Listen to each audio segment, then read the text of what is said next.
Death. Mountain water. Is it alcoholic or is it No, it's water? It's spring water from Austria. Spring water from Austria. So you're against the tap water now, aren't you? No, I just bought it because the packaging looked cool, to be honest. Liquid Death. That really tempts me to drink that. Yeah, and I looked up the website while I was in the store, and it was a hockey guy. I'm like, all right, I'm in. All right, that'll sell me too. That'll sell me. All right, but we're live. We're live, dude. We've been live for 30 seconds here. We're gonna stop talking about Liquid Death and start talking fishing. But welcome back to the podcast, everybody. I've got myself, Bailey, and my co-host Andrew. What's going on, dude? How have you been? I know you've been fishing. You had fishing a little bit. Doing good. How are you? I'm doing okay. I'm doing all right. I could be better. Could be fishing a little bit more, but this weekend was a grinder for me. Now, I didn't have tournaments, but it was a grinder fishing-wise. But yeah. I know you had more fish catching than I did. A little bit. I mean, we fished probably the second toughest lake in the western New York region in Canandaigua, so it's a little easier than Silver Lake from your horrible performance that you had, but we won't go there. But yeah, it was a grind. Nightmares. Yeah. That was the first time I was on that lake in 9 years, so it was fun. There was a lot of sightseeing going on, if you know what I mean. Yeah. Yeah, we're going to bring on our host here in a second, but what he's talking about is Canandaigua Lake here in New York, and it's more of a expensive, ritzy lake where people kind of are just known for their pleasure boating and not much for the fishing. I think Tim McGraw has a house on there or something like that. I don't remember who I was talking to somebody about it. I want to say he said Bill Gates, but I don't believe it. There's a couple houses up on the bluffs that are probably $5 to $10 million, just massive houses. That's too cheap. Too cheap, probably. But I mean, like some of those houses are just ridiculous. Our real estate guy is shaking his head down there. Probably 200 million. All right, yeah. Jeez. But dude, coming up soon, we'll talk about it a little bit more later, but we got a derby coming up that we have just decided today that we're going to hop in. It's going to be fun. Hopefully we don't make some locals mad and do really well there, so it's going to be fun. Yeah, we'll talk a little minimal about that as we wish. But before we bring on our guest, Andrew and I would both like to make a big shout out to Douglas Outdoors for sponsoring the podcast. It's been a big help, big support, so thank you guys. Great rods. Amazing rods. We should talk to our guest about getting him on the podcast. That's what we should do. We'll bring that up as well. But another shout out to Queen Tackle. More shout out from myself to Queen Tackle. Andrew should get into Queen Tackle stuff, but he's been picky. But huge shout out to Queen Tackle. I made a huge order recently because Andrew and I both are headed to the St. Lawrence River here this week, and I will be pretty much. I'm not going. I can't go. You aren't going now? No, I told you I wasn't. I'm fishing. You're going for like 6 days next week. Oh, next week, not this week. Next week, like middle of the week, I'll be there. Tuesday, Wednesday. Sorry. Saturday. I thought you were talking about the Fed tournament. My bad. Oh, good grief. Yeah, I'll be there Tuesday or Wednesday next week. Oh, boy. But back to my point is I'll be sticking a drop shot in my hand, so that will be put some Queen Tackle tungsten to use. But without further ado, we're going to stop rambling here. We're going to get on our guest. Rabbit holes every time. Mr. Adam Deakin, what's going on, man? What's going on, guys? How are you? Doing How are you? Doing well, man. Doing well. $5 million properties with houses. That's like lowballing it. That's like scraping the bottom of the barrel for what you're used to, huh? Let's just jump right into it. Let's go. No. Yeah, we're going right into the real estate side. But no, just a small fraction. Yeah. So I work for a farm and ranch real estate firm called Holland Hall, and we kind of deal with these trophy ranches and larger acreage farms and traditional ranches all across kind of the western states. And so I work more on our finance side. I'm licensed here in Colorado as far as the brokerage stuff goes, but the majority of my work's on the finance side. So we kind of offer everything from selling a place to auctions on places. We appraise them, we manage farm and ranch real estate properties, and then we also finance them. So we're kind of like a one-stop shop, which is kind of unique in the real estate world. So that's all in all. I just find it very intriguing because you deal with a lot of hunting properties, fishing, stuff like that. That's what I think is really appealing about it, at least to me. I don't really care about the whole hunting stuff because I know I'll never in my lifetime ever be able to afford that. So. Yeah, well, it helps. Like, I don't know, I've got a couple of tags this year on kind of basically with fishing being pushed everything in the fall with COVID. My fall is like slammed fishing wise, and I'm normally fishing a little bit in the fall, but the majority of the time I'm hunting. And so this year I opted, instead of, I'm gonna try and get up and chase archery elk a little bit, but the majority of my time will probably be chasing whitetails out east, just because the season's 3 months long. And so I can take time in between and, especially towards the end of the year, December, January, get in on some hunts out there. So, but it helps because, you get to know landowners and in some of these situations that people maybe don't value the hunting as much, that are more into the farming, that sort of thing. You can get permission on the place, or you definitely get used to looking at maps and all that sort of stuff. So that part definitely beneficial for the hunting. Nice. Do you ever go out of state, or do you stay in Colorado? For hunting? Yeah. For the most part in Colorado. The only other states I've hunted out east, actually, I've got family, Susquehanna, Pennsylvania. And so I've deer hunted out there. And then as far as, I do some waterfowl hunting in Nebraska. That's about it as far as out of state stuff goes. Trying to think, I've messed around in Wyoming a little bit, but for the most part, close to where I'm at in northern Colorado. Awesome. So, dude, I know you had your big move recently, but have you gotten on the water at all? Man, dude, I really haven't. I would say the last time that I got on the water, I'm actually right now, I'm working on my boat. I've got just a bunch of stuff, the garage right now. It's very nice. This place I just moved into, big garage, 25-foot bays, 10-foot garage. So like I can put the boat straight back in, which is just awesome. And I've never had that before. I always had to like angle it, and make a mess. But anyways, I fished a tournament late July on Lake McConaughey, and that is the last time I was out on the water. And I knew, so this lake, there was 2 tournaments back to back. And so my kind of goal for this season was to give myself as many opportunities to qualify for kind of the next level tournaments on the boater side, and then fish more of the opens, Costa Series stuff as a co. And so I fished 2 weekend tournaments, were back to back on Lake McConaughey in Nebraska. And this lake, like, I really hope I'm not like ruining it for some people, because it's such a walleye fishery, like that part of the world, it's similar to like South Dakota, North Dakota, like everyone's a walleye guys. And it's not like there's a ton of giants in there, but there's 20-pound bags pretty regularly, and you don't know if they're going to be largemouth or smallmouth. That's awesome. And it's really, really cool for that. And so it's really like a decision on whether to chase the brown ones or the green ones, and that kind of,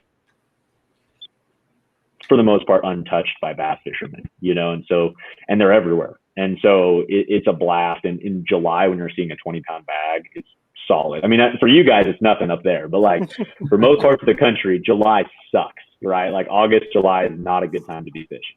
Yeah. So it's cool to see some good bags. It's still pretty rough right here. Yeah, in July, August, they do funky things in July and August in New York, because all of our lakes are bowls for the most part. So they just get out and suspend and disappear. And then you'll have fish anywhere from 6 inches of water to 150 suspended chasing bait. So it can be tough. It's just when the Pro Series comes here, they make it look so easy. Yeah, well, here's the thing: is this time of year, the Pro Series, like they come up to and they fish the St. Lawrence and Champlain. St. Lawrence is always good because it's a little bit colder water and it's smallmouth, and it's just a lot better than our finger lakes that we have big here. They're glacial lakes with big bowls of grass, so it can get really tough. And then Champlain is just Champlain. Champlain is just the most magical place on earth. So it always, I had a good fantasy no matter there. What. Yeah. You've what? I had a good fantasy team on Champlain. I had a really good fantasy team. That's good. I didn't check. Actually, I didn't. I should pull that up now while we're talking. No, wait.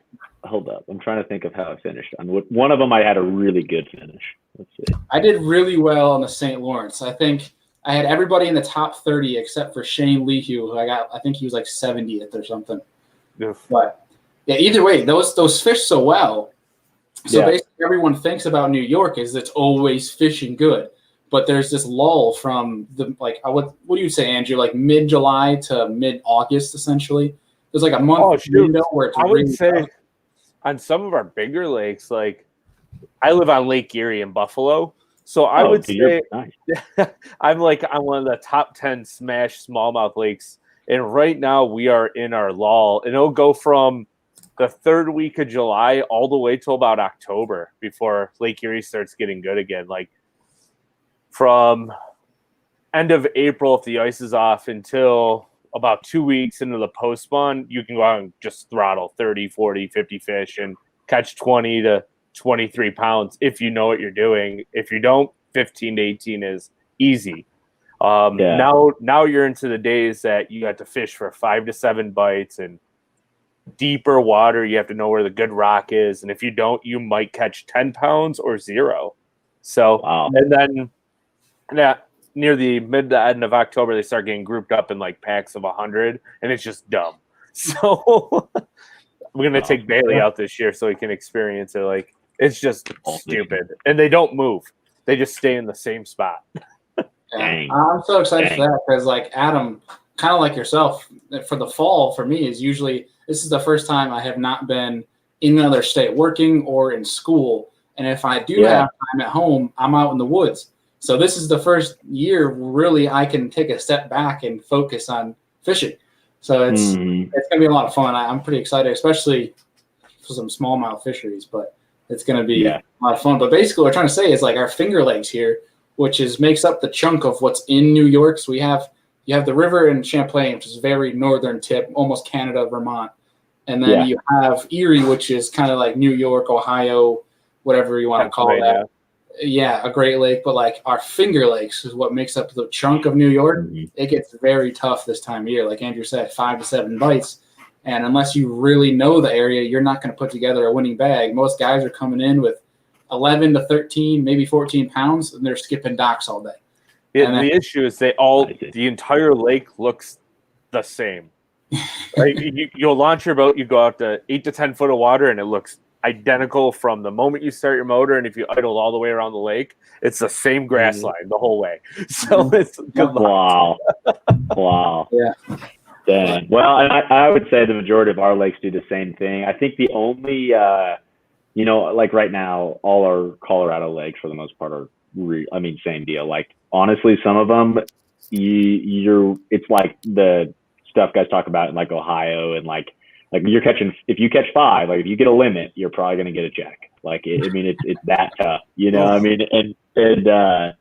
but I think what was going on in McConaughey that was so crazy was there was I think everything was kind of behind this year. Like it was really cold all spring, and there was still, and this is really the only lake near us that I've been familiar with having is alewives are on Lake McConaughey. And they're freaking big, man. I mean, I saw some big, like 6 to 8 inch alewives. Like, and they just snacks, man, for these fish. But there was a topwater bite going on in the morning that was the most incredible topwater bite I think I've had, like ever. And it was on a whopper plopper and a spook. And dude, for some reason, these fish were pushed up on this specific rock pile. They're like, not even like it was. Basically this bank, there's all these like rock jetties on this lake, and then there would be like where it would go into gravel. And for some reason, we had gone 300 or 400 yards down this bank and not gotten a bite. And then in this one very specific spot on the gravel off the point, like away from it, like in maybe a 10 foot by 10 foot square, dude, it was every cast with like 3.5, 4 pound smallmouth. And it was just they had to have been spawning there. Like there had to have been the alewives were spawning. Yeah. See, and I think that was what was going on. Like seeing them bust them up on the bank, like way up shallow like that. Yeah. And I never saw any busting going on. So I think we hit the tail end of it, but where the fish were still up there, but they weren't like, I never saw any come up, and it was calm enough to where I would have, but they were still right there. It was incredible. And did you see any like just real little bubbles? Like all of a sudden it just kind of swirl a little bit? No, honestly, no. And I mean, I guess the second day was kind of windy, but it was something else. Blue Lake is like really, really healthy. Every fish, I got an 8-pound walleye in practice. Like that was just a giant. I mean, just so it wasn't even that long of a fish, but I weighed it because it was so healthy, and every fish was so fat, dude, in that lake right now. It was really, really cool. But anyways, yeah, dude, it's crazy. And the largemouth in there are healthy. It was cool. It was really cool. And yeah, and so I finished. So I a little frustrated with this tournament because it was a no coal tournament, which I've never fished an actual no coal tournament. And I think if we like the second day, like basically our game plan was to catch those smallmouths in the morning, and then like you can consistently get like it's hard to get. I've won on that lake catching just largemouth, but like you have to flip all day, and you're gonna get maybe 5 to 7 opportunities, and you better put them in the boat, and they'll all be big. But like, so same kind of deal. Our plan was to catch those smallmouth and then go flipping the rest of the day, especially as the sun got up. And so day one, we got kind of greedy in the morning, and we're catching smallmouth so good. But like that was the first time they actually went off for us like that, and we put 4 in the box, and we're like, okay, we're gonna save 1 largemouth bite. So went flipping like at 8:30, 9 o'clock, flipped up like a 3.5 or 4 pound largemouth. We're like, all right, well, we're like done. What do we do now? You know, because the no coal tournament, well, like it's hard to like monitor that, right? And like some tournament directors will say like, hey guys, this is a no coal tournament because this is the state law.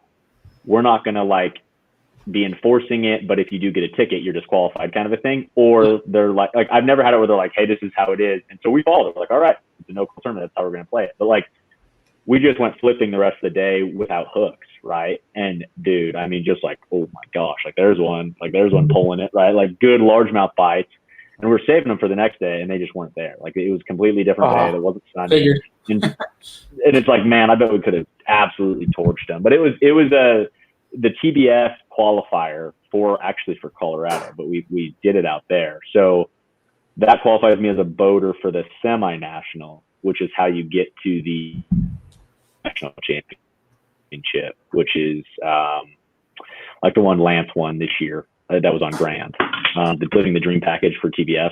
So basically, so that's qualified for that. So that's really cool.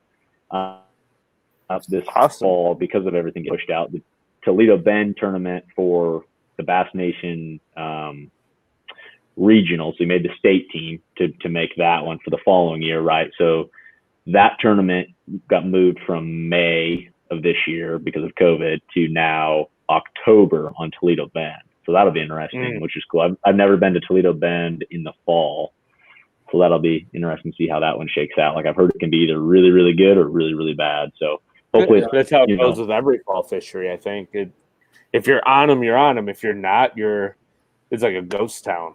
Yeah, it's brutal fishing. Yeah. So I don't know. I'm excited for the rest of the year because I've set myself up for some qualifying stuff, and that was the goal. So hopefully keep it going. Yeah. Man, wish you the best of luck. Yeah, awesome. That could be a lot of fun. But, Going back to when you were talking about the alewives and that topwater bite. Now, I think I'm really curious about is if you went to that spot. I don't know if you ever night fished before. If you went to that area between the windows of like 11 a.m. and 3 a.m. So I've night fished before. So 11 p.m. to 3 a.m. 11 p.m. to 3 a.m. Yeah, there's like a 4 hour. I was like, that's a long. I shouldn't have just said anything. I should have just said anything. What I'm trying to get at is I've seen these windows, and I was not about night fishing until last summer, where I was told about these windows where the topwater bite would be absolutely absurd, where the alewives would push shallow, and that where even smallmouth would come up in 3-4 foot of grass, and it would just be a feeding frenzy. Well, I tried it, and it sounded like cannonballs falling from the sky the way they were eating these alewives. But what was cool is at 4 or 5 a.m. I once did it where I went out at 10:30 and I would stay until 8 or 9 in the morning. And what was cool is like 4 to 5 a.m. it completely shut off, was quiet. But if you switch to a subsurface around 8 or 9 a.m., they were still there, and it was just as good, but below surface. So it'd be cool to see if that area that you were in that was hitting on topwater, what that was like hours prior, to see how that window began, if that makes any sense. Yeah, dude, that's interesting. Because basically the other thing I would do was after the topwater bite died, I just picked up anything kind of subsurface, like you're saying, right? So I picked up like a swim bait and threw that in there and caught a couple on a swim bait or like a square bill. You know, I even threw a jerk bait in there. But like, they were definitely still there, and so we kind of saved them for the second day. But it was cool, man. I hadn't experienced a bite like that in a long time, where it was like for a solid hour making the same cast. You either got bit or you hooked one every single time.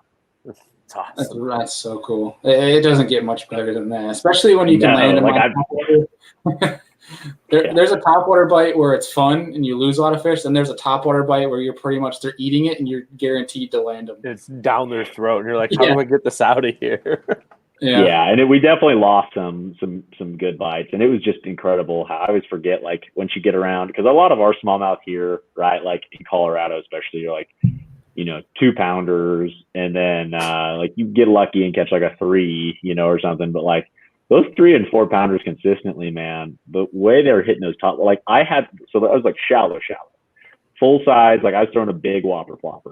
And, dude, yeah, but like I had one hook up, like, right? And dude, he jumped 3 foot into a bush, and I'm hung in the bush with the plopper. Like he jumps intentionally over, like into the middle of the bush. Like I was just like, what do I do? Like just kept it tight and got on the trolling motor and flew in there, and of course he got off. But it was incredible every time. But one other thing I wanted to say about that topwater bite that was really interesting on day 2, it was a little tougher again. But of course, I'm sure you guys know this, especially being north, like pike love the plopper. Like it's just, they love a big plopper.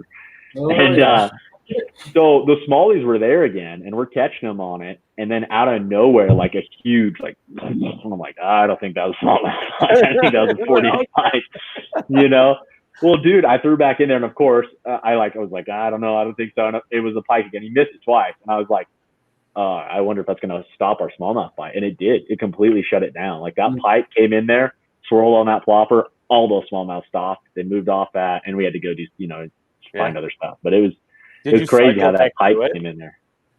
Later in the day, we did, man. We'd work back through it, and we never got bit. Again, day 1, we never came back to it. Day 2, we were struggling a little bit, so we came back, and it was never like it was.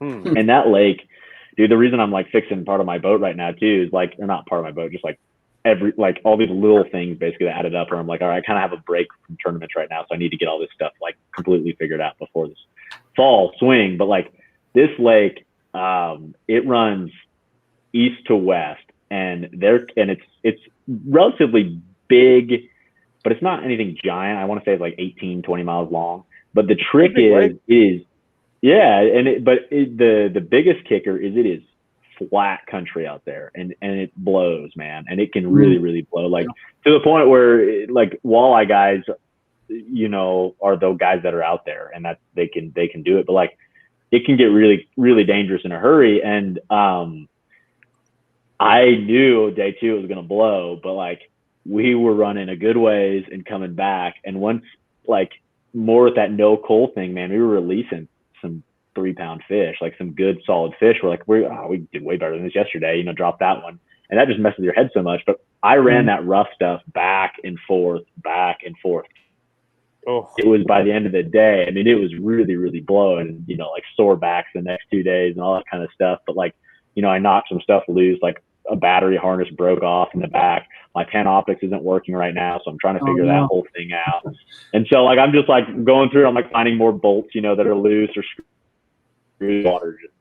It'll happen. I don't care what boat you ride, like you're gonna find loose screws, loose bolts everywhere. And it's just like I'm trying to find more things that I broke during that time, and of course got soaked, everywhere during that whole thing. So there's water in spots, and I'm just like, I thought this compartment was sealed. Oh, it's not. Well, that had treble hooks in it. Great, it's just like a never-ending battle, but that's part of it. Yeah. Boat ownership, and we don't have the big flat land like you do out there in the Midwest. We have valleys. All of our lakes are in valleys. So if we get like a certain wind, it just funnels through and blows so hard. So Bailey experienced the other day, it's like the wind was calling for 1 to 2 southeast, and it blew like 30. You never know what it's gonna do in New York. Yeah, like it's just absurd.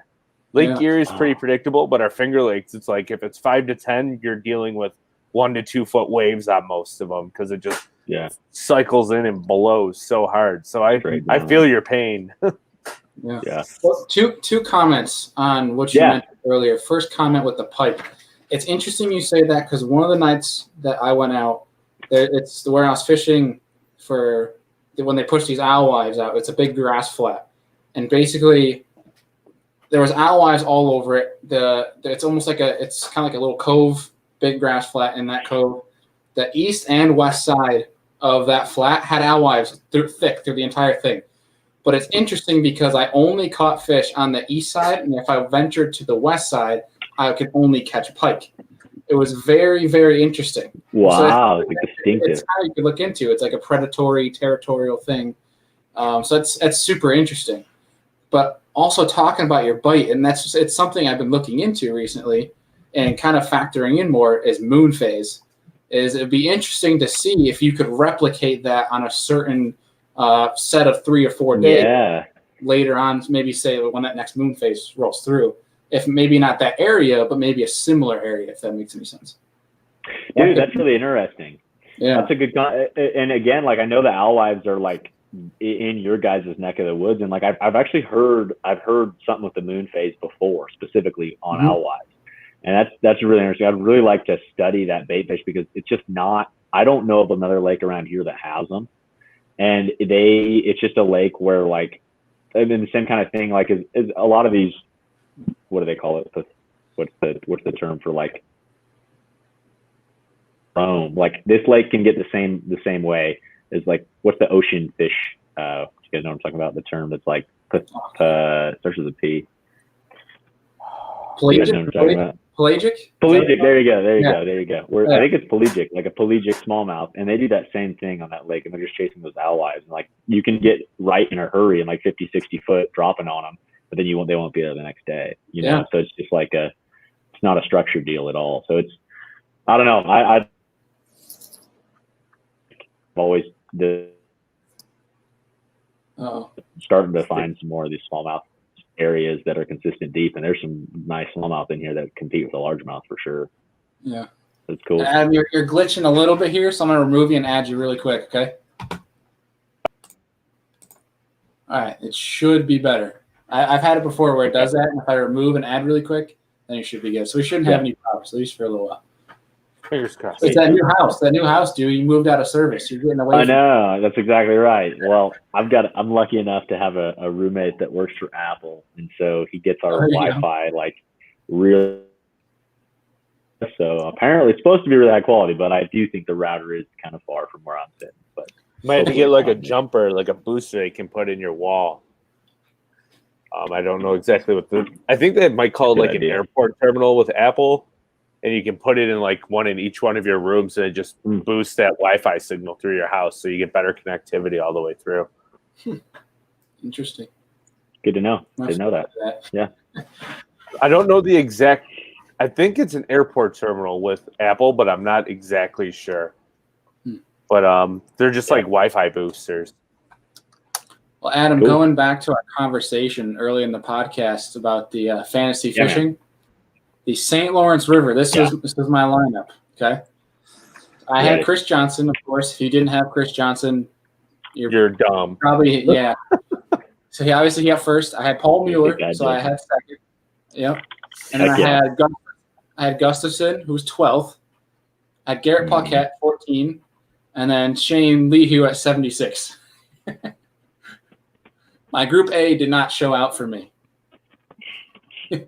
Group A is always the hardest, man. Like, I think it gets easier, like, because there's just less, super high ranked guys. I'm trying to go to my roster right now, see what I have. Yeah, let's see what you had. But yeah, I don't even want to talk about mine. I completely bombed on that one. So I did much better. I did much better at Champlain. So I can pull my me too. Screen share up for you guys here. Oh dang! Yeah, that was a lineup right there, except for Shane. Shane let me down. Dude, I almost picked. I think I might have Shane for this next one. But on Champlain, I had Polinick, I had Austin Felix, I had Chris Johnston, I had Brian Schmidt, and I had Kobe Krieger. So I had all top 30 guys Oh, sorry. Austin Felix finished 60th. All the rest were in the top 30, and then I had 3 in the top 10. Nice. Yeah. That was sweet. No, Yeah, Felix finished 18th. Oh no, I had all 3 in the top. I had all of them in the top 30. Yeah, I had the wrong one. Dang. for my Champlain, I had Polnick, Felix, Jason Williamson, who came in 5th, Brian Schmidt, who won a Bassmaster Open there, and then I had Bob Downey. Yep. He let me down in 53rd. He had a big rally day 2, but let me down. Yeah, Dude, I had the same. I had pretty similar. Yeah. I had Polnick, Fighter, Paquette, Schmidt, and Downey, and I think Corey Johnston was in D, and I had switched out Corey for Schmidt. Yeah, should have kept Corey. I had Corey for a minute too, and I was like, I gotta go with Schmidt. I was going with the brother who's pissed off at the other brother pattern, you know. Dude, it worked. It's a real deal. But did you know they share all of their winnings? So they have. You're lying, really? No, they have a business account that they share all of their tournament winnings. Oh, so Corey's living lavish then? Yeah, Corey's living lavish. Because if I remember correctly, I didn't want to say. I think Chris Johnston won a Florida event in the FLW too, so he's like a 2-time tour event winner. But literally, Corey wins everything in Canada. Like those guys fish lakes from me like 2.5, 3 hours north of me, and they literally win everything. You can't. Here's a question. Go ahead. Sorry. No, go ahead. I stopped. No, with the like, I always hear about the Canadian Open and like those, those Canadian guys, and like it is awesome that we're seeing these guys, come down and really kick everyone's butt everywhere. Yeah. But like, are there any American guys that travel up and fish those? I do. Like any or do you? Cool. I've fished. I don't go way north and fish like Scugog and Simcoe and stuff, but I will hop into a Canadian tournament across the border every once in a while on Erie and fish against those guys. I mean, there's a big one I fish every fall called the Canadian Tire Open on Lake Erie in the river.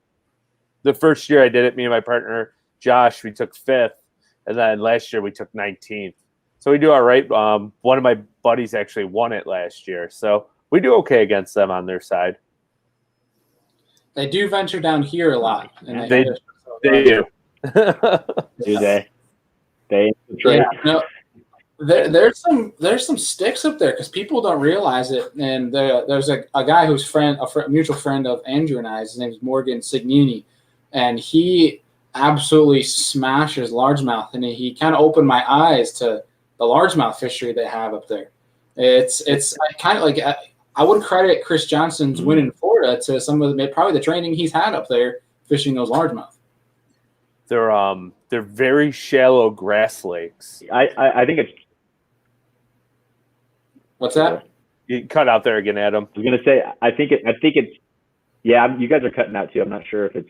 I don't know if it's. I'm assuming it's my end, but every once in a while it'll like stop. Like one of you stop and the other stop, but it's kind of I don't know. It's wanky, but. Is it okay for you now?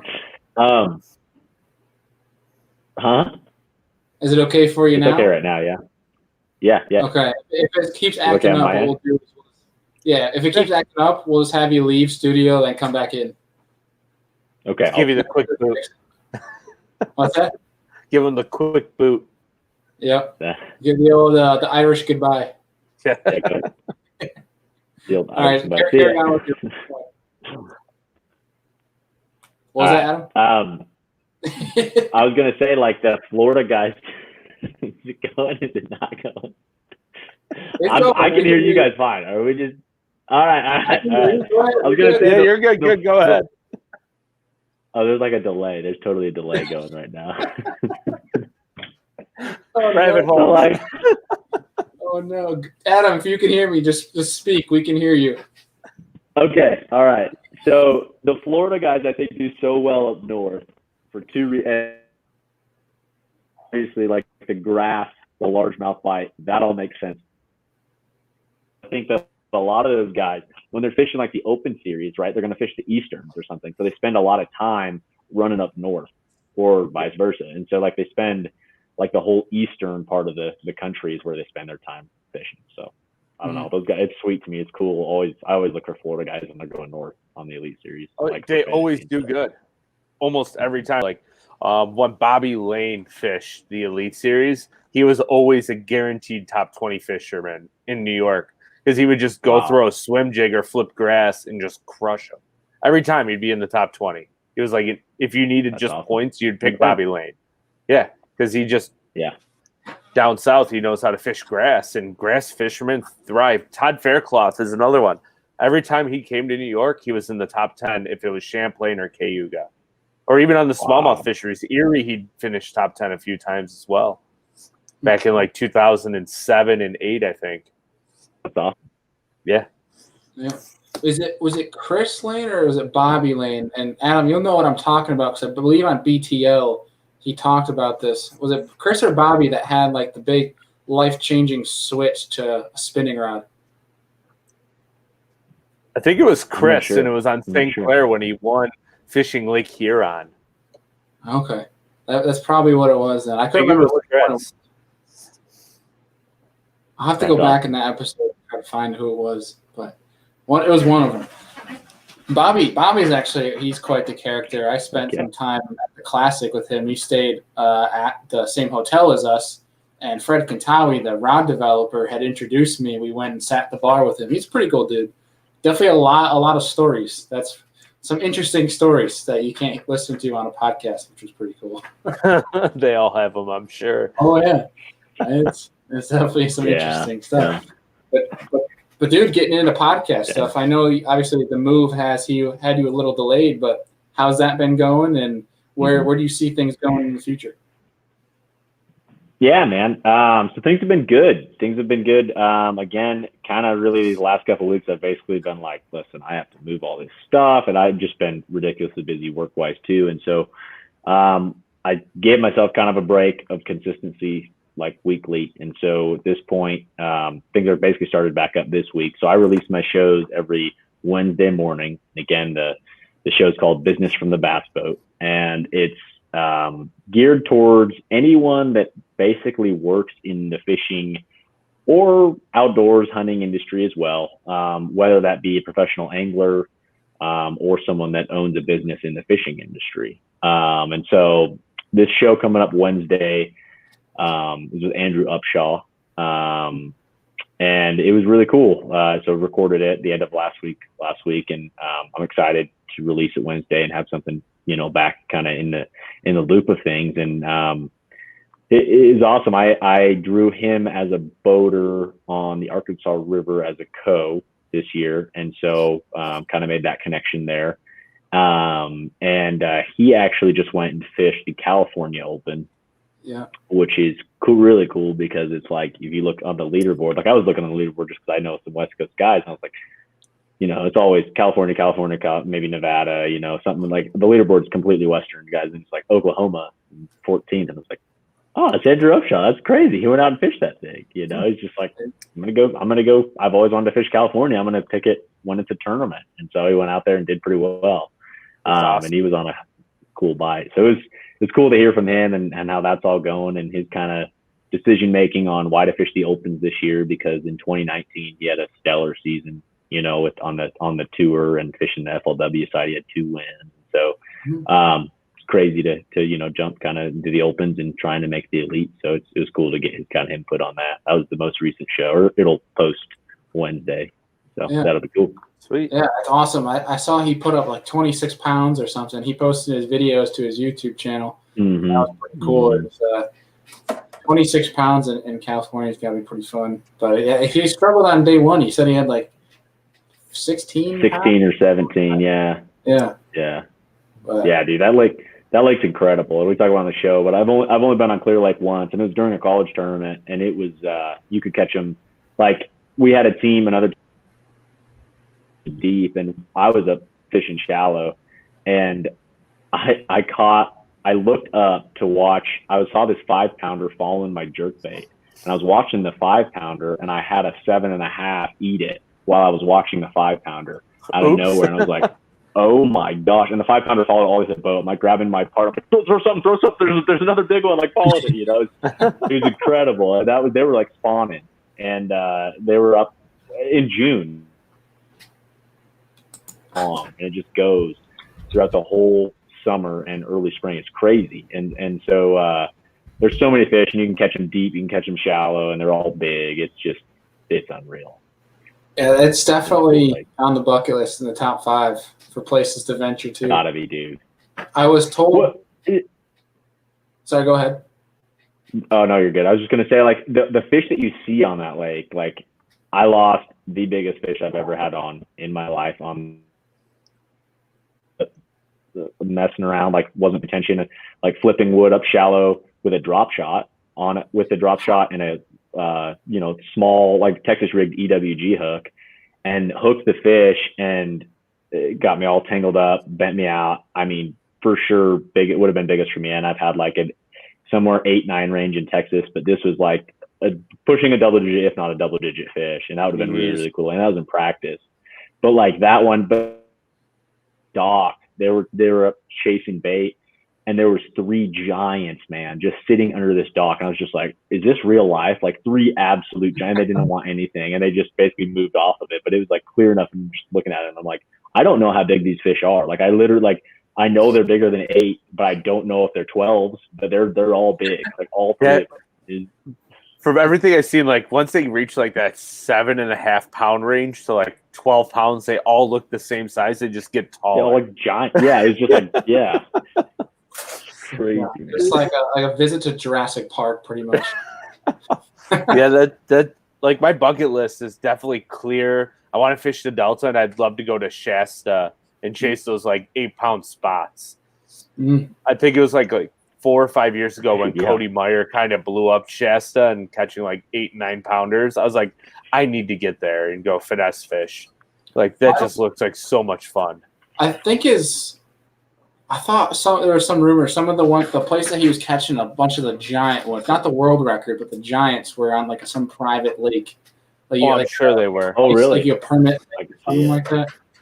There was something along. I think you mentioned it in a podcast.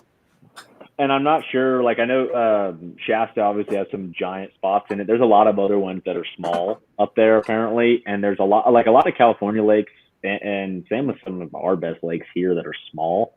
They're pretty heavily regulated, so it might not even be private, but it's where it has, like, you have to pay to enter them each year. Like, it might be managed by the county or the city or that's near it or that kind of a thing, but it's not like you could just go in there free, and they have hours and all that kind of thing to get into the place. You know, they have it gated and that sort of stuff. So it might have been something like that, but I don't. That's interesting.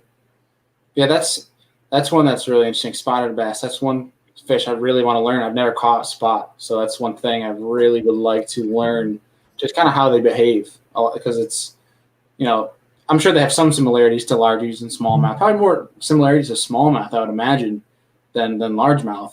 Yeah. At least like you look at like a Lanier or something like that, they probably behave more like smallmouth do.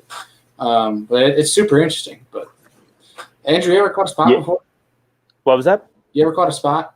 I have not been south enough to catch a spot. I was in Cali last May in San Diego, and I was trying to find a guide to go fishing in like San Diego because some of those lakes have spots in them. But giant largemouth around San Diego. Yeah, but they were all booked, and they're like, it's post spawn. The fish are super funky. I'm not going to take you out because they're just not eating. And I was like, fine, I guess I'll just go continue to walk the beach and eat really good Mexican food. So I mean, and I went. Actually, there's not terrible. No, there was this.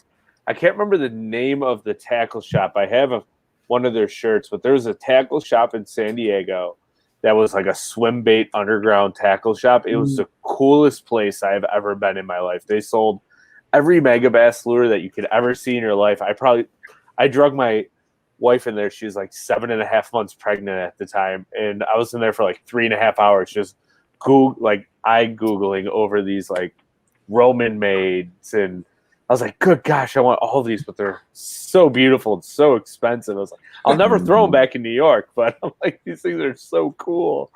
So if Andrew lived in Cali and he was to loot a store, that is probably his first stop. Yeah. That place was legit.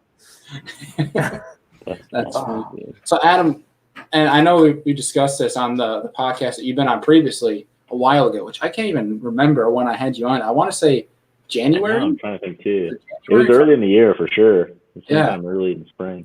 But one thing I think I failed to ask you, and I've always kind of been curious about. So obviously, when you have you had the owner of you had Gary Dobbins on, and obviously I listened to that one and how you kind of spoke to him on that. But for this one coming up with Andrew Upshaw, who's an angler, what kind of, because I know you're obviously your business from the bass boat, so you're kind of the industry stuff, industry knowledge. What kind of stuff are you asking him? What kind of questions? Yeah, man. No, that's a good question. So when I dig into anglers, first of all, I love talking fishing just like everyone does, right? So I'm gonna ask how the tournament went. I'm gonna ask all that sort of stuff. But a lot of my show with Upshaw was trying to, again, dig into some of the stuff that was below the surface with some of those guys, right? So I asked him, hey man, I noticed you really started up your YouTube deal. Let's hear about why you did that, and what your thought process is behind that. And also, and it was really interesting to hear some of his mindset with that. He travels with Scott Martin, and so they talk a whole bunch, and obviously the whole big YouTube deal with that. And so it was cool to hear their kind of network with all of that. And it all was related to sponsorship and building a brand around himself. And same kind of deal with his personal sponsors of asking questions all right, you're doing very well at this tour level.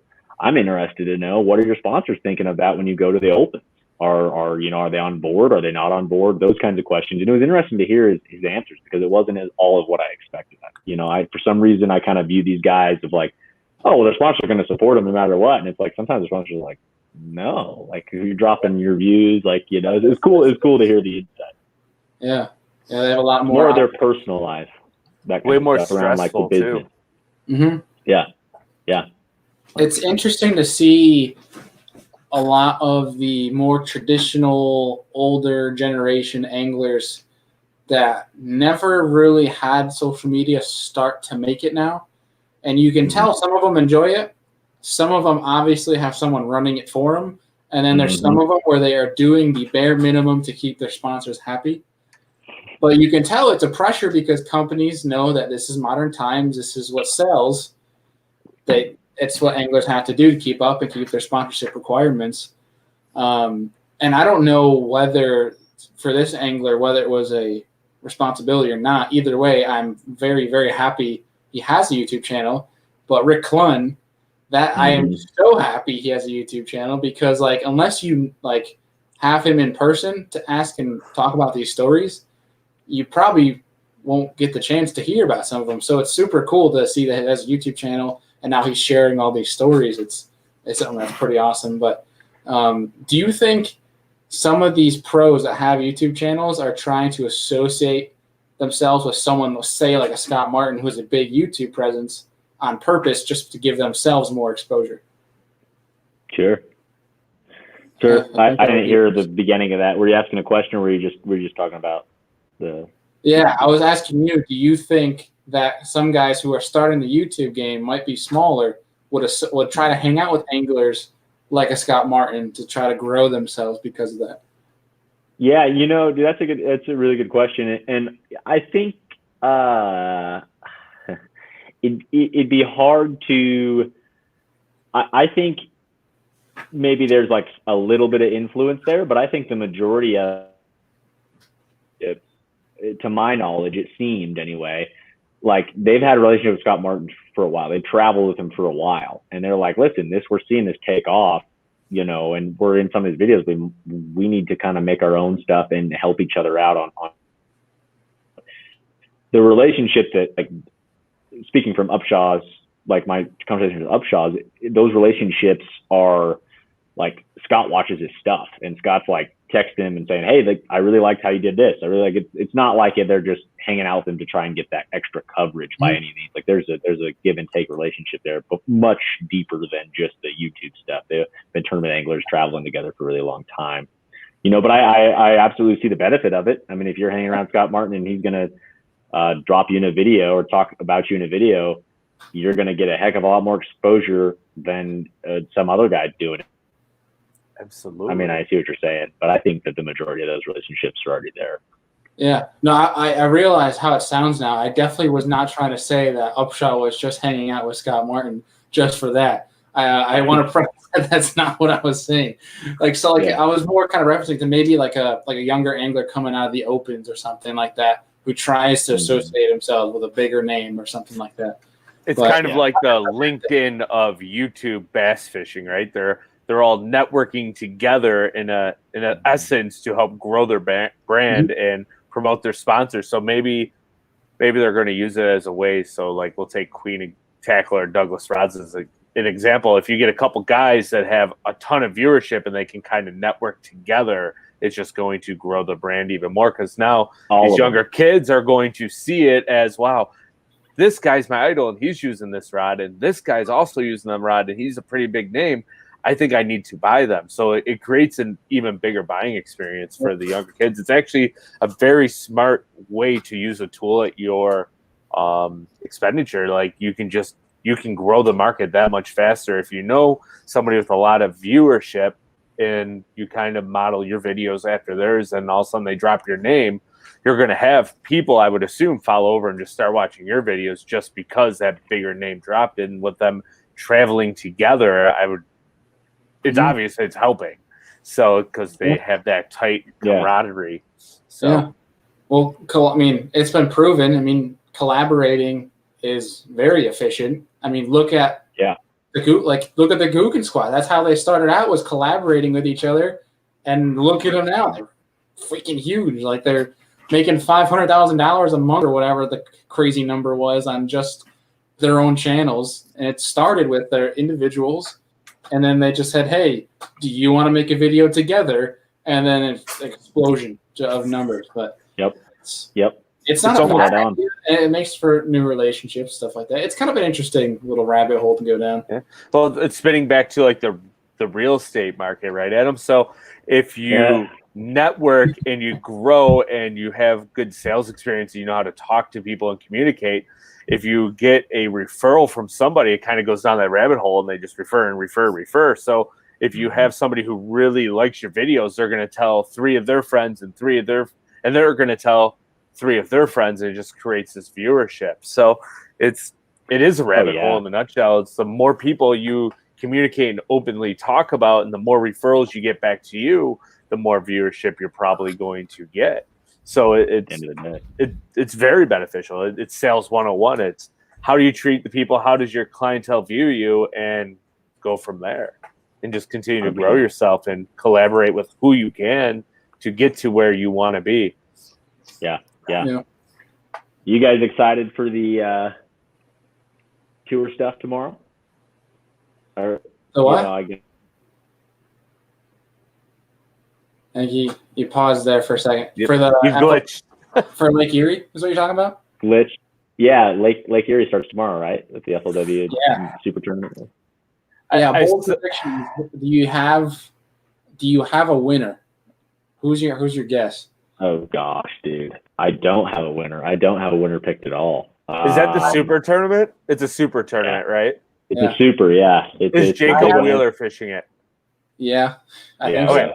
So I'm going to predict this right now. Whoever wins that tournament is going to run to St. Clair and fish the Detroit River. And it's going to take about 19 to 20 a day.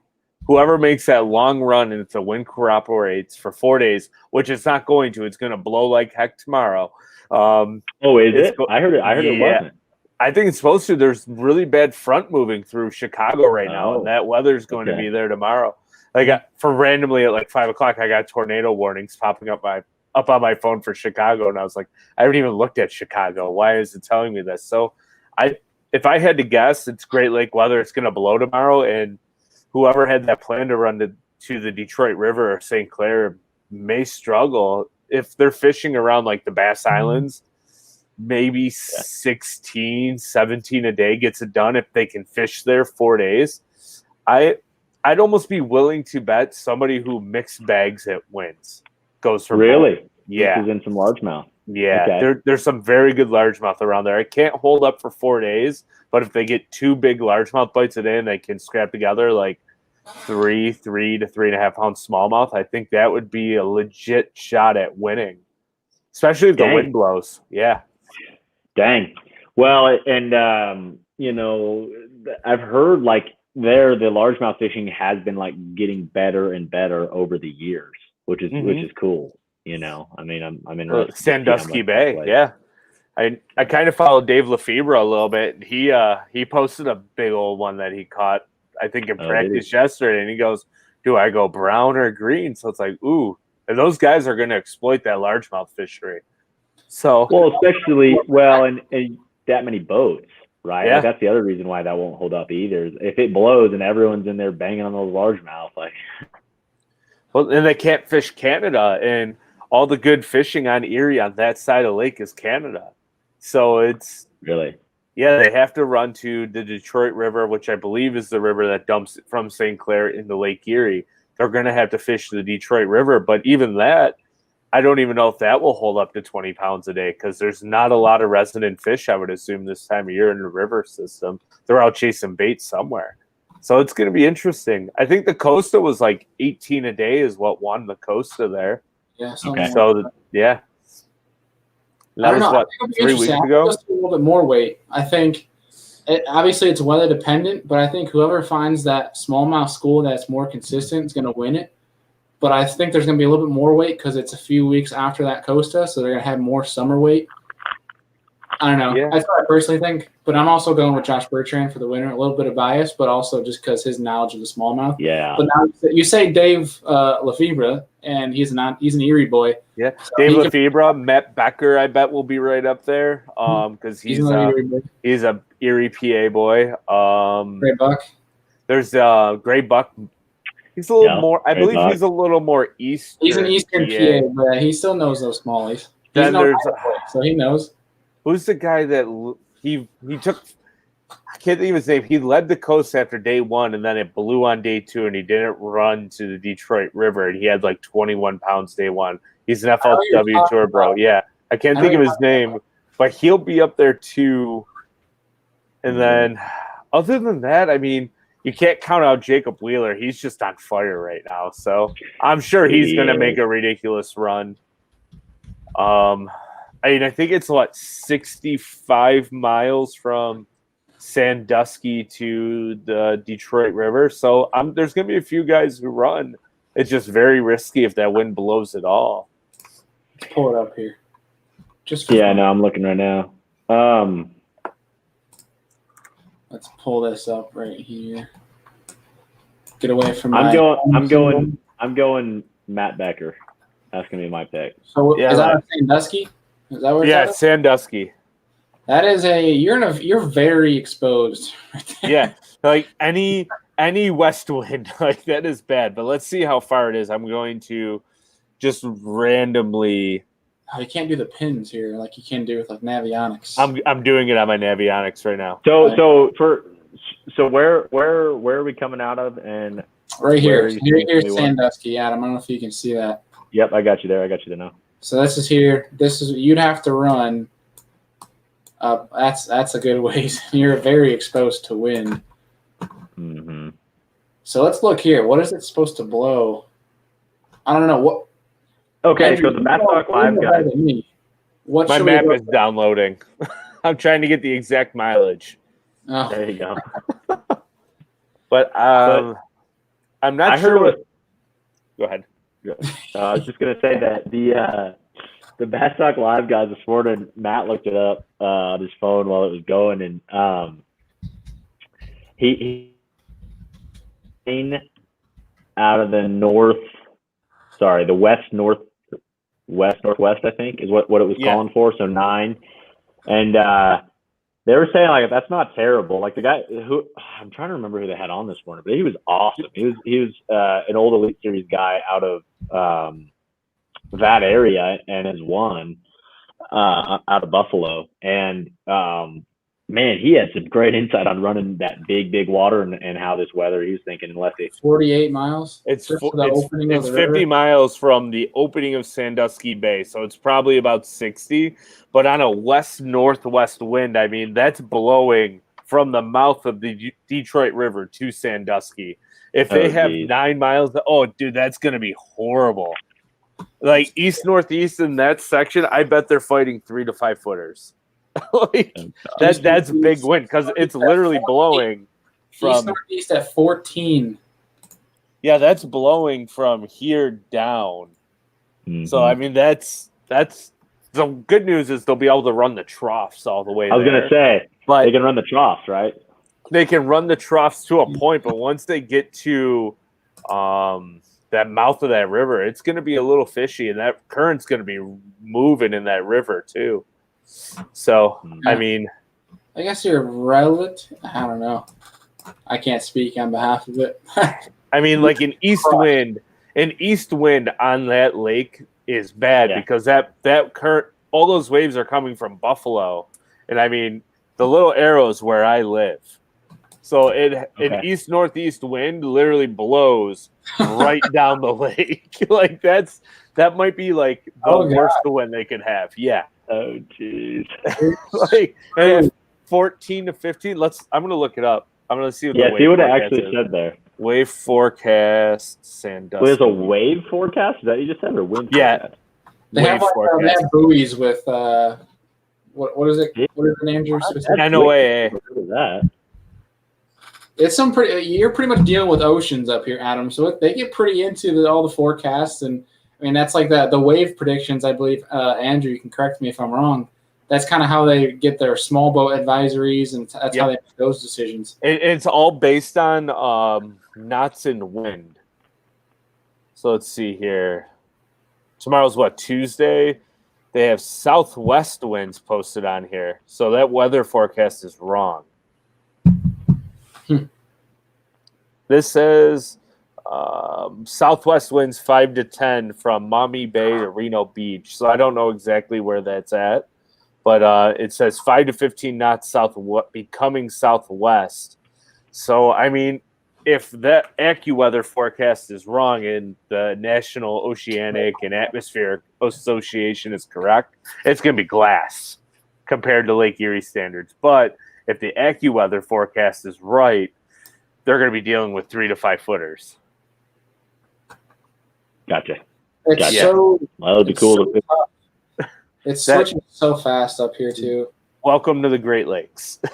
Like if it says it's going to be 1 foot or less, it's going to be 2 to 4 footers. If it says 5 footers, I've seen it be glass com and a small craft advisor. They don't know what's going on half the time, I feel like. So it's like, like what the heck? And then there's days where there's no small craft warning, but they put up a beach wind advisory that's blown like 45. It's like, this doesn't make any sense. But then you go into the NOAA website and it's like 1 foot or less, southwest winds, light and variable. I'm like, where? Like a hurricane out here. Yeah, I gotta love it. It's the only profession you can be in and be wrong and still have your job. You can make 6 figures and be wrong 90%, 99% of the time and still have your job. Especially in the Great Lakes. I'm sure in the Midwest it's a little more predictable. But I mean, not in Oklahoma. I mean, I'm not in Oklahoma, but that's apparently that whole area, like with tornadoes and everything, those are the highest played weather guys in the country, and they are always wrong too. Yeah, like we got a vortex of an 8 out of 10 today, and then they get no tornadoes. They could be 1 out of 10, and they'll have the biggest outbreak in like a 200-year history. It's like, what is going on? Yeah, dang. I feel bad for all you guys out there out west, man. Those tornadoes are no joke. Yeah, and we don't. I mean, in Colorado, we're kind of shielded by the mountains for the most part. Like, there's a couple that'll come in the east, but dude, I have been really lucky with hail over the last couple of years, and this year, on the way back from that tournament on McConaughey, I was coming back to East Storm. I'm like, man, that looks kind of bad. And my buddy's like, we should probably find a farm here and jump in a Quonset or something because I think it's gonna be bad. And I'm like, it kind of looks like a thunderstorm. And dude, it hit us and smoked my truck and boat. I mean, bad. And on the truck, really bad. On the boat, nothing crazy. A couple like in the cowling. On the cowling, there's a couple dents, but like not the fiberglass or anything. I think it damaged some of the carpet. Like it kind of have some like whole divots. And I got through it and was like, oh man, this is gonna suck. There goes a good insurance deductible. But the boat behind me called me. And boat engine cowling broke the cowling, like broke the plastic on the cowling and put holes in the seats. Jeez. That's crazy. Good It wasn't God. fast for us. But yeah, I had that happen, and then I just got hit a little bit farther east of my house and got hit by golf balls, dude. And luckily I haven't had my truck fixed yet, but like that hit me too on the truck, and I was like, I haven't had hail damage on a vehicle ever, and this year I've had it happen twice in a maybe 2 week, 3 week window. It's crazy. My gosh, man. Well, glad you're okay at least. Like, yeah. Right? Could you imagine running a boat in that? No, and I thought that's the first thing I thought of when I like after that. I was like, oh my gosh, can you imagine being on the water? Like I would be tough.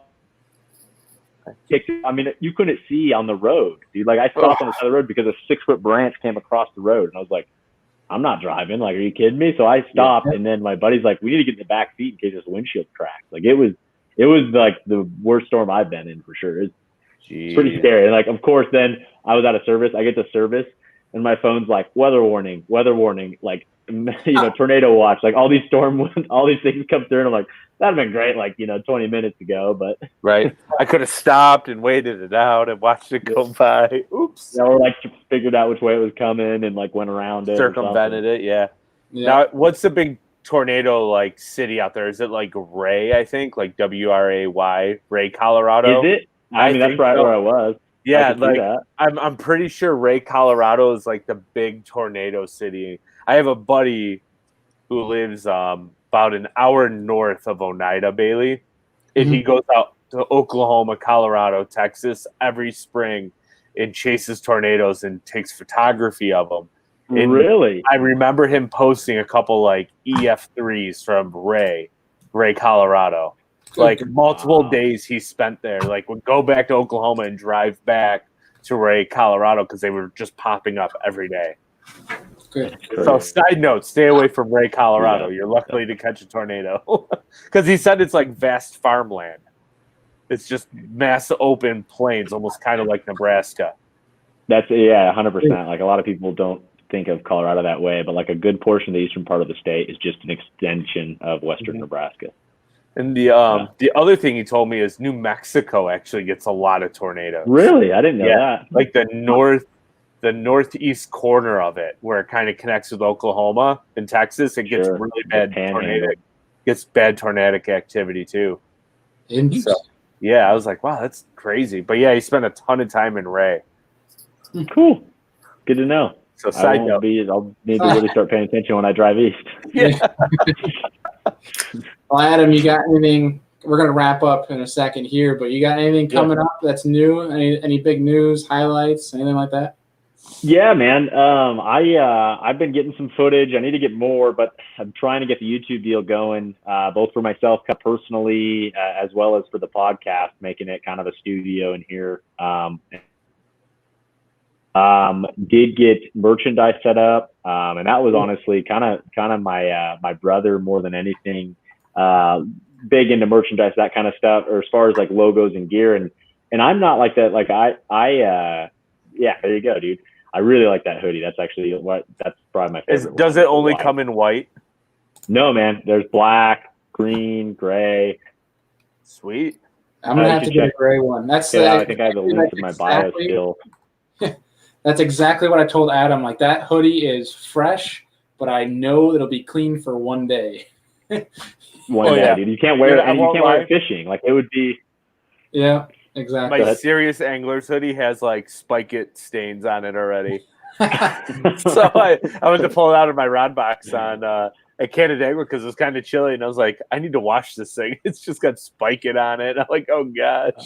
The picture hoodie. Yeah. Just put it's like a varsity hoodie. Just take your Spike It marker on the back of the sweatshirt. Put your last name in it. I should. Yeah, that'd be great. That'd make it your own. You got deodorant for the day too. Smell like garlic. Yeah, perfect. It was actually crawfish Spike It, but there you go. It smells horrible. Spike It. Sorry, I didn't mean to cut you off, Adam. Sorry. No, you're good, guys. No, but the merchandise is cool, man. It's a cool way to support the show, and I really spent a lot of time on that logo. Really liked the logo, so I thought it was cool, and I was like, man, this stuff is really cool. I need to get a whole bunch of this, get hats. I need to do everything because I really like the logo, and it's a good way to support the show. And just be listening for more shows, man. I'm gonna dial it in here and got some really cool guests lined up and some fishing industry owner type figures as well as pros and that sort of stuff. So that's kind of the outlook on the show. And then my personal fishing stuff this fall is going to be really, really busy, and just again trying to make those moves forward. Awesome. There's my Instagram. Look at that. Slobs. So I have a history now of telling everybody that they have to come to Western New York and experience a fall smallmouth fishery or spring. So whenever you're ready, me and Bailey will take you out and we'll have a blast. Oh, yeah. Dude, I'd be 100%, especially right now with how cheap airplane tickets are, you know. I'd be so in. We need to set something up. May is a fun time because they're just on beds everywhere. You might get pooped on a few times by some seagulls, but it's bad. But I mean, like, it's fun. But I didn't realize seagulls were a thing. Like, they're just everywhere. Everywhere. We have seagulls and terns, and they all poop. So it's not good. Fun. But be prepared. I will make a bet about mag drafts. Yeah, I owe him a mag draft right now. We make a bet about mag drafts.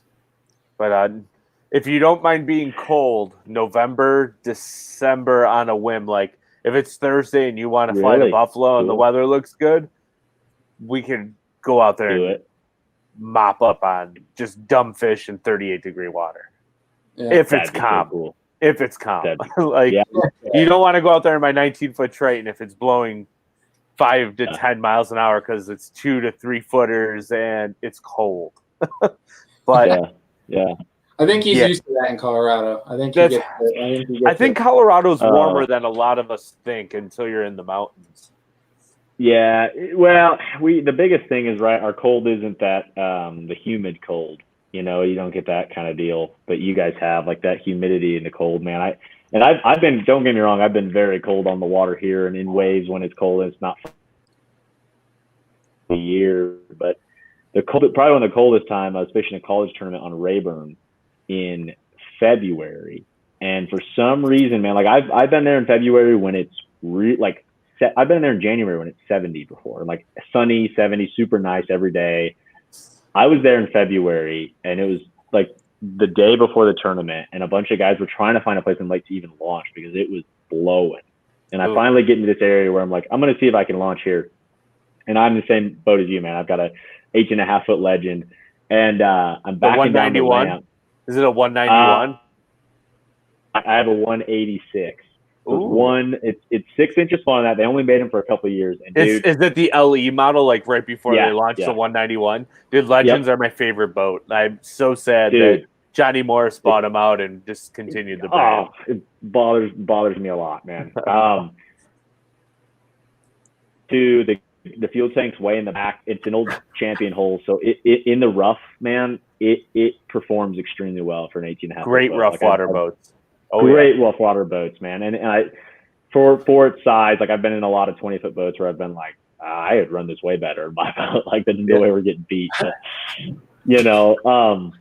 Anyways, dude, like it was cold enough to where you couldn't, like your plug was stuck in the morning from having water in it. Like you couldn't put your plug in or you couldn't pull your plug out. Got it in, launch it put it on the water like this cove, and I come out of it and I swing out of it, and it's like 3s, 3.5s, and sure enough, like, you know, we're getting wet, that kind of a thing. Well, it was so cold that it was getting wet and freezing instantly on the deck. Yeah, that's not safe. Open the rod lockers, like slipping, like sliding, and I was like, all right, makes sense why there's like 2 other boats out here and everyone else is sitting in the parking lot. I'm gonna turn around. So I turned back around. I was like, this isn't worth it. Like you can't even fish, man. I mean, like you slick deck on your boat.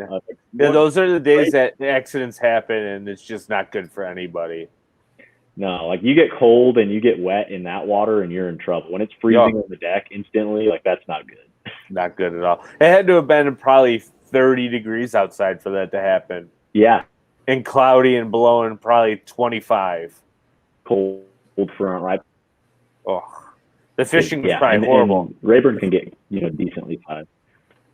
Oh, it was miserable. Like leading up to that, it was really good. Like the 3 days of practice, and then that cold front hit that last day, and it was brutal, man. I think we were dragging Carolina rigs and saving face, catching like 13 14 pounds, dragging a Carolina rig back in the cuts because they were working their way up and then they pulled all back out. Yeah.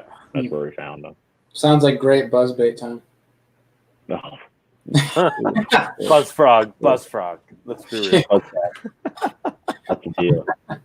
No, sorry for the tangent though. I just was thinking cold water and I was like, man, all good, dude.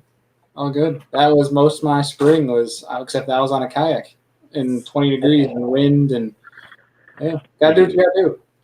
I've always wondered, like, you have to really pick your days, right? Like on those lakes, as far as like you can't be like, what's like the biggest water you've like, because you can't paddle in it. First of all, you know what I mean? Like, what's a day where you're like, I can't go on it? Like, what's your wave size? So like an east or west wind, I won't go out past like 12 or 15, just because like most lakes I can get out of it. I can go find like either just a stretch or whatever it may be on a certain lake where I can duck out of the wind. Sure. Really, it's anything above like a 6. No, I take that back. I've been over 10 miles an hour north or south. Just because, like Andrew said, these lakes are just big valleys, so it funnels any north or south wind. You're just screwed. And every Finger Lake lays north to south. Oh, yeah. Every one of them. Yep. Yeah. Nice. So that's pretty much it. But like, when it comes to temperatures and size of the water, it really doesn't bother me none. Like, I've been out really, really cold. I think I have a picture here on my page. I'll have to pull it up. But tides freezing up, all that deal. Like your lines all jacked up. There's 2 tricks you can do to prevent that. You can put cooking spray on your guides the night before, or Vaseline the night before. On the guides. Dude, that's good to know. That's really good to know. So I'm a winter. Like the de-icer. De-icer's good too. I mean, but cooking spray. Stanley makes an ice-off paste that you can put it on the night before and put all your rods in your truck. And if you turn the heat up, it kind of like melts to your guides. It doesn't leave like any resistance, but it's kind of like an oily paste, and you can dunk it in the water and shake the ice right off and just keep fishing. I'm a big winter steelhead fisherman, which is like lake run trout, and I can fish in 5 to 10 degree weather and not really deal with ice at all. So I just put that on my guides when I fish in 35, 40 degree weather, and I have almost no issues. That's one of my pictures. That was, you can still see the ice. Yeah. I don't know if you can see the ice on the canal. I had to break through that to get to the open water. But I think I have a picture in this highlight that has a bass and there's ice on my kayak. Let me try to get back to this. Yeah, my 5 minutes at Chickamauga. Let's see. No. I got one real fast from that Cashin tournament I fished on Canisius, and it decided to snow in May. This picture right here, the water temps were, I think, 39 or 40. Let's see. I'm trying to figure out. I don't think it's on there. Yeah, can't feel my face. See, it's 35. This was 30 degrees. Yeah, there we go. If you look up that bass, that's all ice in my kayak. Oh my gosh, that's ridiculous. Oh, dude. Out of the cold though. Here's a good one for you. That is snow May 9th this year, coming in across the lake. Yeah, but yeah, you know, though. You guys are sitting here like, oh, you probably get some of that in Colorado. We don't. Oh, there you go, dude. I've done a couple runs like that, but not when I'm on like a Great Lake. Oh, this is just a Finger Lake, one of our smaller Finger Lakes, but fishing out of a bass tracker. But we got some nice smallies that day on jerk baits. Dude, that was before it snowed. Yeah. But it was the week before I was on Erie, and it was almost 70 degrees. And my buddy's like, "You want to hop in this tournament?" I was like, "Yeah, I guess." The forecast is like it's gonna be 35, blowing 30 with chance of snow. I'm like, let's do it. I got nothing else going on. It was like right at the start of COVID. Like it was bad. I was like, this is the worst idea ever. This is probably one of my most proud days in the water where I could not feel anything on my body. But I caught like 25. Oh, your nose has got to be gone. Oh, dude, I couldn't feel anything. It was low 30s. That morning was like 26 or 27 at like 8 a.m. I caught over 25 pounds, and I literally couldn't feel anything in my body, but it was worth it. And that was a day where, like, when you're talking about weather switching and going crazy, it called for west at 4 to 5 all day long. It switched to a south at 15 while I was 4 miles from the ramp. That was the scariest time trying to get back to a ramp. I had two perch boats because that's the only other people on the water were perch guys. Come by me and ask me if I wanted to like a tow back in and like go with a kayak. I would have said yes. I would have loved to, but it's so hard to tow a kayak. It tips so easy. I don't know. It's weird, but that was probably one of those. We went on a big rabbit hole this podcast with the weather. Hey, I know, man. We were the big weather. Dude, weather's great. Well, I don't know. Like, I mean, I fished in some cold stuff, but like 2 years ago, and it was. I used to really, really do a lot of waterfowl hunting. I still do a little bit, but like it was negative 35 with the wind chill, and we were hunting the rivers. The only thing open. Right? It was the only thing open, and jumped in, like shot a couple birds, like with waders on, but like took my waders off.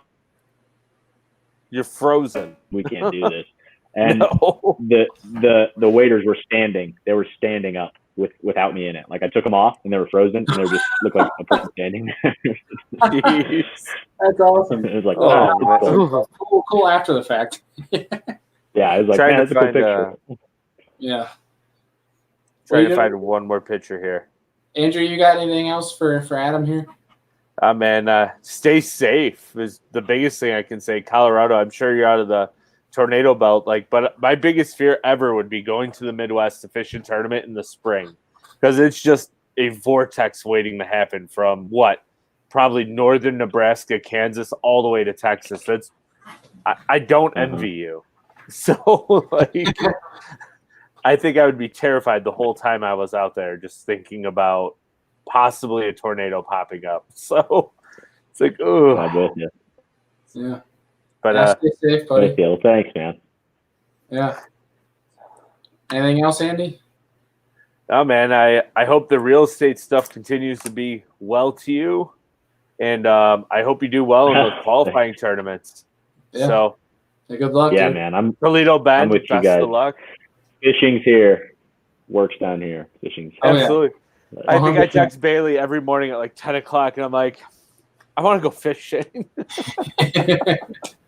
Dude, almost every morning. I'm with you. Yeah. No, but thanks, guys. Thanks, guys, for having me on. Thank you for been a blast. joining. And this live stuff's cool, man. Bailey, you got a lot of good stuff going on, man, and keep it up, both of you guys. This is awesome. Yeah. We'll hope to talk soon, Adam. Yeah.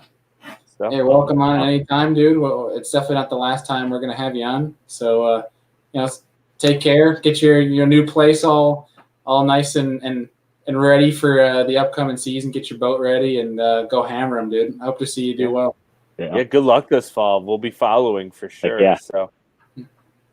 All right, Adam. Guys. Awesome. Thank you guys a ton. Have a good night. All right. Yeah, no problem. Have a good night, guys. All right. You too. Bye. See ya. That was cool. That was good fun. Dude. Yeah. Man, I would be so terrified of tornadoes. I know. Yeah. Beyond tornadoes, just Colorado just seems like everything's out to kill you. Yeah. It's like it's a wild, wild west, but middle of the country. Yeah. Ooh. I'll pass. But dude, we're going an hour and 23 minutes right now. That kind of flew by. Yeah, that was good. That was nice. Besides the little glitching we had, that was a good time. Great dude. Dude, I got to see some of these $250 million properties that he's talking about. Mind-boggling. It's got to be acreage. Like the house is probably like the house for the sell alone. I bet it'd be like $5 to $6 million. I bet you the total price has got to be acreage, land, like millions of acres. Ridiculous, dude. Before we sign off here, we got a tourney in 2 weeks? Yeah, Dash for Cash. We're gonna hop in the Tuesday night Dash for Cash on Canisius. Oh, it's gonna be fun. It's gonna be interesting to strategy that I'm not gonna talk about it because we're not gonna give it away. But it's gonna be interesting to see how that works. I'm excited. Me too. I was actually perusing at work. I was like, what tournaments are coming up that I could fish? And I was like, ooh, Canisius, Dash for Cash. I've never fished one of those. Bailey. I was like, want to fish this? I'm excited, dude. August 30th. If you're a New Yorker and you listen to this, you should hop in so that we can take your money. Don't go that far. I'm completely kidding. Oh, man. But on September, I think it's the 19th. No, 26th? 26th, you're fishing Chameau.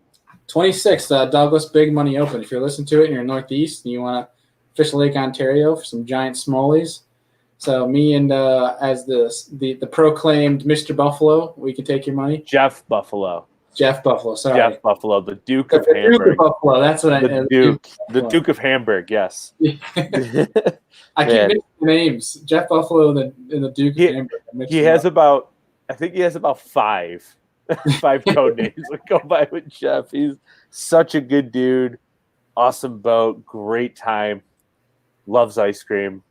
So dude, I'm excited. But guys, if you're listening to this and you're in the Northeast, especially New York or PA or Jersey, whichever one that's allowed to come to New York and you don't have to quarantine, right? Look at some of the Douglas Opens. Connecticut, Massachusetts. I believe Rhode Island is out, but I believe Mass and Connecticut are allowed here still. Vermont, the 29th, right, on Chameau, and then end of October, there's a 2-dayer on Erie.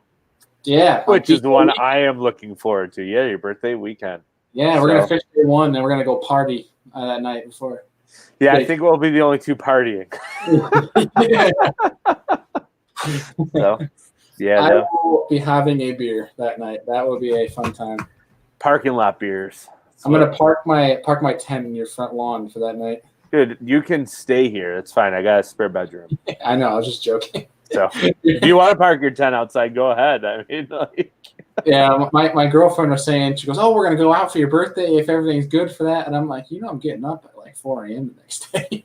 No, you won't have to. Like, you won't have to be there till 6 probably on Sunday. I'm an early riser, Andy. All right. I'm going to wake up at 5:45. So, dude, that day tournament, I was up at like 3 a.m. Good gosh. I don't know why. I literally wake up so early before my alarm because my body's too excited. Oh, it wakes me up. Like, full wake up. You got to get ready. It's funny. For Canandaigua on Saturday, I didn't have to be up till, I think, like 3:45. I had my alarm set. I was up at 1:30. Well, my daughter woke up crying because she's teething, and she always wakes up when she's teething. And I just couldn't get back to sleep because I was so amped. And then my wife was like, "You're snoring so loud from 3 to 3:45." I don't remember sleeping from that time frame. I just remember thinking about catching fish. So, oh yeah. Well, all right, dude. You got big anything? Tournament? No, I was gonna say you got a big tournament coming up this weekend. Fed. Oh right, yeah, duh. Sunday. Fed. Yes, Fed Sunday at the Thousand Islands. Yeah, we're leaving Wednesday night. Gonna go practice Thursday, Friday. Me and my buddy Liam Blake, which is cool because this is the first time I'm gonna see Liam in a long time. Him and I grew up together playing hockey together, and we've seen each other like at the ramp for tournaments that we've both competed in, but we haven't like hung out. So it's gonna be a fun, good week to get away and do that. And then Monday, Tuesday, gonna hang out and camp with my buddy Jake Zaremski and fish the river. And then I believe that Wednesday is when you get to the river. Yeah. And then if I can, I'll have to let you know. I got to figure it out with Amanda. But if we go up Tuesday, I'll probably be able to fish Wednesday. If I go up Wednesday, I'll probably be able to fish Thursday. I don't know if I'm going to stay another 2 days. Why not? It's only $19. We'll see. We'll cross that. I probably will make the decision Tuesday as I'm packed up saying, I'll stay another couple of days. Dude, I already told you what we're going to do. We're going to go largemouth fish. Oh, then I'm going home. Fine. See ya. Like, no, I looked at the forecast for next week, and it's supposed to blow like 20 to 30 every day. I might be going home earlier than I thought. The long range forecast, yeah. So I'm like, oh, do I even like? Part of me is contemplating even taking the boat because I'm like, where I'm staying at Wellesley Island, and I don't know how the Canadian law is right now. I don't even know if I can run the boat through Canadian water. So I'd have to trailer the boat over to Clayton or Alexandria Bay to launch it just to fish smallmouth if I wanted to. So I'll be by Lake of the Isles, so I can go largemouth fishing. It's just, do I want to deal with trailering the boat all the way to the Thousand Islands to deal with 20 to 30 mile an hour winds every day just to go largemouth fishing? So I'll keep you informed. I'm looking at the Clayton forecast, and it actually looks pretty good. Monday looks the worst. Really? Monday, so Wednesday says mid-80s, west-southwest at 6. That's not bad. It changed from earlier. Thursday is East. Mike Tyson over here. East-northeast at 5 miles an hour. Yeah, Monday I have 7 to 17. Ugh. 7 to 17. Monday for me up here says west-southwest 6 miles per hour and south-southwest 10. Yeah, and Wednesday I have north-northwest 6 to 17. That's just miserable. I don't think, and you can correct me if I'm wrong, because I don't have the experience on the river.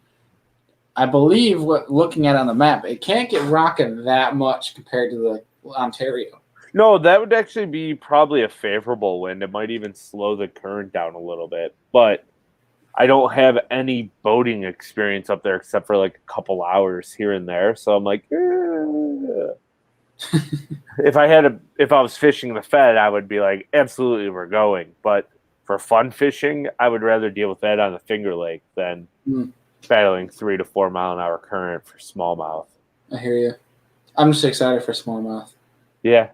See, if they're eating good, you have a reason to be excited. I live on Lake Erie. Like, I get excited to go largemouth fishing. Yeah. No, I did all my largemouth fishing this spring. It's all smallies for me now. Until we fish the Dash for Cash. Although it could be. Although it is a good smallmouth lake at times. No, I have no idea what you're talking about. No. If it was November, I'd be fishing smallies. We'll just say that. Yeah. So, all right, dude. Hour and a half. Good times. You got any last remarks? No, I mean, as we're moving into fall here, I mean, it's beginning of August, but temps start getting cooler, fish start biting better.